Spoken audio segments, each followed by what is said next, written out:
बहुत प्राचीन समय की बात है। लंका का असुरराज रावण अत्यंत शक्तिशाली हो चुका था। उसे ब्रह्मा और शिव से अनेक वरदान प्राप्त हो चुके थे, परंतु फिर भी वह ये जानता था कि उसकी मृत्यु का कारण केवल भगवान शंकर हो सकते हैं। इसलिए रावण ने भगवान शिव को प्रसन्न करने के लिए घोर तपस्या प्रारंभ की। वो हिमालय के पास घने जंगलों में बैठकर वर्षों तक भगवान शिव का ध्यान करता रहा। तप की तीव्रता इतनी बढ़ गई कि रावण ने अपनी ही गर्दन काटकर भगवान शिव को अर्पित करनी शुरू कर दी। उसने एक एक करके अपनी 9 सिर भगवान शिव के चरणों में चढ़ा दिए। जब वो 10वां सिर काटने जा रहा था, तभी भगवान शिव प्रकट हो गए, अत्यंत प्रसन्न मुद्रा में।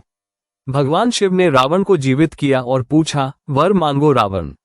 रावण ने विनती की, हे महादेव, आप मेरे लंका में निवास करें ताकि मेरा राज्य अभेद्य हो जाए और कोई मुझे पराजित न कर सके। भगवान शिव उसकी भक्ति से प्रसन्न थे, इसलिए उन्होंने रावण को एक शिवलिंग प्रदान किया और कहा, मैं इस लिंग रूप में तुम्हारे साथ चलूंगा, पर ध्यान रखना, ये शिवलिंग जिस स्थान पर पृथ्वी पर रखा जाएगा वहीं स्थिर हो जाएगा, उसे दोबारा हटाया नहीं जा सकेगा। रावण अत्यंत प्रसन्न हुआ और शिवलिंग को लेकर लंका की ओर रवाना हुआ।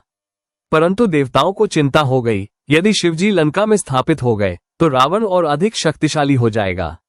उन्होंने भगवान विष्णु और देवगणों से निवेदन किया कि इसे रोका जाए। भगवान विष्णु ने लीला रची। उन्होंने वरुणदेव को आदेश दिया कि रावण को लघुशंका की तीव्र इच्छा उत्पन्न हो। रास्ते में रावण को इतनी अधिक आवश्यकता महसूस हुई कि वो और अधिक नहीं रुक सका। अब वो किसी को शिवलिंग थमाकर खुद थोड़ी देर के लिए एकांत में जाना चाहता था। उसी समय भगवान विष्णु ने श्रीहरि के गण एक ग्वाले का रूप धारण किया और वहां आ पहुंचे। रावण ने उस बालक से कहा, मैं थोड़ी देर के लिए जा रहा हूं, कृपया इस शिवलिंग को अपने हाथ में थामे रहना, लेकिन इसे जमीन पर मत रखना। बालक ने शर्त मानी, लेकिन कहा, मैं अधिक देर तक इसका भार नहीं सह सकूंगा। यदि तुम समय पर नहीं लौटे तो मैं इसे भूमि पर रख दूंगा। जैसे ही रावण गया, उस बालक ने कुछ समय बाद शिवलिंग को धरती पर रख दिया। वह स्थान था देवघर, झारखंड। उसी क्षण शिवलिंग उस स्थान पर स्थिर हो गया। जब रावण लौटा, उसने देखा कि लिंग भूमि पर रखा जा चुका है। उसने बहुत प्रयत्न किए, उसे हिलाने, उखाड़ने, ले जाने की कोशिश की, परंतु कुछ न हो सका। रावण को बहुत क्रोध आया। क्रोधवश उसने शिवलिंग पर अपने अंगूठे से जोर से दबा दिया। आज भी वैद्यनाथ ज्योतिर्लिंग में उस दबाव का चिन्ह विद्यमान है।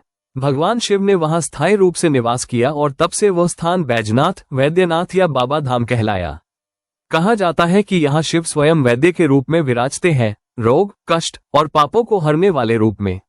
ऐसी मान्यता है कि जो भी भक्त सच्चे मन से बाबा वैद्यनाथ के दर्शन करता है और अपनी मनोकामना व्यक्त करता है, उसकी हर मुराद पूरी होती है।